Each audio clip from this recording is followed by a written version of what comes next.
महाराजा अकबर बीरबल की हाजिर जवाबी के बड़े कायल थे।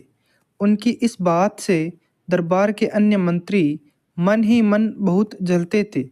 उनमें से एक मंत्री, जो महामंत्री का पद पाने का लोभी था, ने मन ही मन एक योजना बनाई। उसे मालूम था कि जब तक बीरबल दरबार में मुख्य सलाहकार के रूप में है, उसकी यह इच्छा कभी पूरी नहीं हो सकती। एक दिन दरबार में अकबर ने बीरबल की हाजिर जवाबी की बहुत प्रशंसा की। यह सब सुनकर उस मंत्री को बहुत गुस्सा आया। उसने महाराजा से कहा कि यदि बीरबल मेरे 3 सवालों का उत्तर सही सही दे देता है तो मैं उसकी बुद्धिमत्ता को स्वीकार कर लूँगा, और यदि नहीं तो इससे यह सिद्ध होता है कि वह महाराज का चापलूस है। अकबर को मालूम था कि बीरबल उसके सवालों का जवाब जरूर दे देगा, इसलिए उन्होंने उस मंत्री की बात स्वीकार कर ली।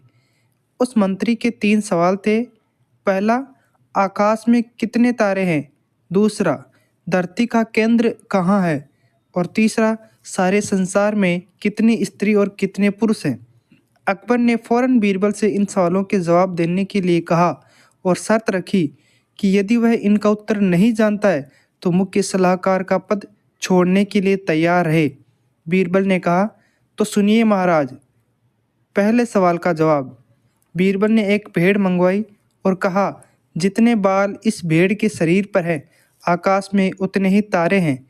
मेरे दोस्त, गिनकर तसल्ली कर लो। बीरबल ने मंत्री की तरफ मुस्कुराते हुए कहा। दूसरे सवाल का जवाब।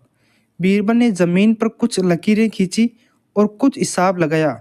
फिर एक लोहे की छड़ मंगवाई और उसे एक जगह गाड़ दिया, और बीरबल ने महाराज से कहा, महाराज, बिल्कुल इसी जगह धरती का केंद्र है, चाहे तो आप स्वयं जांच ले।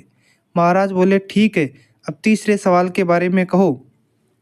अब महाराज, तीसरे सवाल का जवाब बड़ा मुश्किल है, क्योंकि इस दुनिया में कुछ लोग ऐसे हैं जो ना तो स्त्री की श्रेणी में आते हैं और ना ही पुरुषों की श्रेणी में। उनमें से कुछ लोग तो हमारे दरबार में भी उपस्थित हैं, जैसे कि ये मंत्री जी। महाराज, यदि आप इनको मौत के घाट उतरवा दें तो मैं स्त्री पुरुष की सही सही संख्या बता सकता हूँ।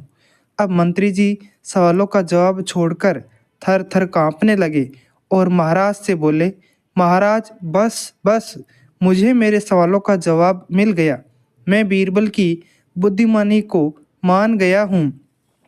महाराज हमेशा की तरह बीरबल की तरफ पीट करके हंसने लगे और इसी बीच वह मंत्री दरबार से खिसक लिया।